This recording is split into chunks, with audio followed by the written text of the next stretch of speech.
शशांक चक्रम सकरीटकुंडलम सपीतवस्त्रम सरसीरुहेक्षणम सहारवक्षस्थलकौस्तुभ श्रियम नमामि विष्णु शिरसा चतुर्भुजम।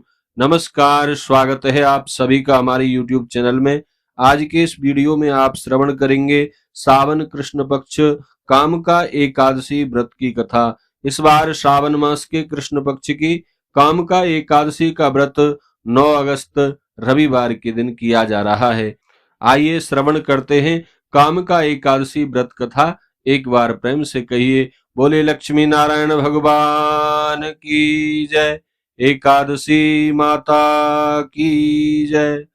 धर्मराज युधिष्ठिर ने बड़े विनीत भाव से भगवान श्री कृष्ण से प्रार्थना की, भगवान मेरी इच्छा श्रावण मास के कृष्ण पक्ष की एकादशी के महात्म्य के विषय में कुछ जानने की है, कृपया बताकर कृतार्थ कीजिए। बताइए कि इस एकादशी का नाम क्या है और किस प्रकार इसका व्रत किया जाता है। मधुसूदन भगवान श्री कृष्ण ने उत्तर में कहा, राजन, इस विषय में भीष्म पितामह ने लोक हित की इच्छा से नारद जी को बताया था। नारद जी ने उनसे पूछा था, पितामह, आज मैं श्रावण मास के कृष्ण पक्ष की एकादशी के बारे में कुछ जानना चाहता हूँ, अतः विधि सहित उसके विषय में बताने की कृपा कीजिए। नारद जी की बात सुनकर पितामह भीष्म ने कहा, नारद जी, आपने मुझसे अत्यंत सुंदर प्रश्न किया है, अब ध्यानपूर्वक उसका उत्तर सुन लीजिए। श्रावण मास के कृष्ण पक्ष की एकादशी को कामका एकादशी कहते हैं।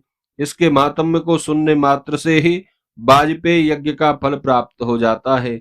इस एकादशी व्रत में शंख चक्र गदा को धारण करने वाले भगवान विष्णु की पूजा होती है। जो कोई इस दिन धूप दीप नैवेद्य आदि से विधि पूर्वक भगवान विष्णु की पूजा करता है, उसे गंगा स्नान के फल से भी बड़ा पुण्य फल प्राप्त होता है। भक्ति पूर्वक भगवान विष्णु की पूजा करने से वही पुण्य फल प्राप्त होता है जो सूर्य और चंद्र ग्रहण के अवसर पर केदारनाथ और कुरुक्षेत्र में स्नान करने से मिलता है। जो फल समुद्र और वन सहित पृथ्वी दान करने से और सिंह की बृहस्पति में गोदावरी नदी में स्नान करने से प्राप्त होता है, विष्णु भगवान की पूजा करने से उससे भी बड़ा पुण्य फल प्राप्त होता है। भगवान के पूजन से वैसा ही फल मिलता है जो व्यतिपात योग में गंडकी नदी में स्नान करने से मिलता है।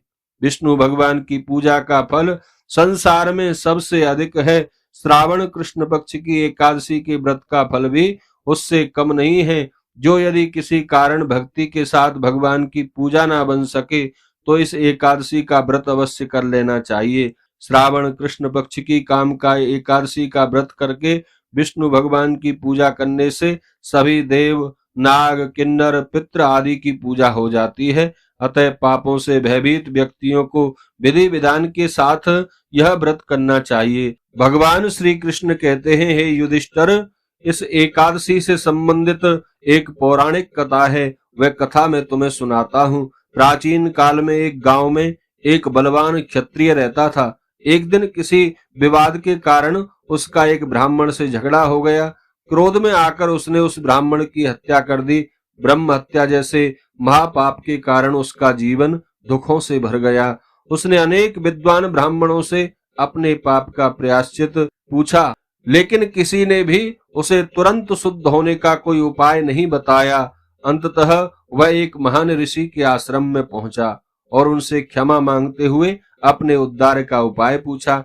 ऋषि ने कहा, तुमने अत्यंत बड़ा पाप किया है, परंतु यदि तुम सच्चे हृदय से पश्चाताप कर श्रावण कृष्ण पक्ष की कामका एकादशी का व्रत रखो, भगवान विष्णु की पूजा करो, रात्रि जागरण करो और द्वादशी के दिन दान देकर व्रत का पारण करो, तो भगवान की कृपा से तुम्हारा पाप नष्ट हो जाएगा। क्षत्रिय ने पूरे मन श्रद्धा और नेम के साथ कामका एकादशी का व्रत किया। उसने विष्णु भगवान का पूजन किया, तुलसी दल अर्पित किए, भजन कीर्तन किया और पूरी रात जागरण किया। व्रत के प्रभाव से उसके सभी पाप नष्ट हो गए।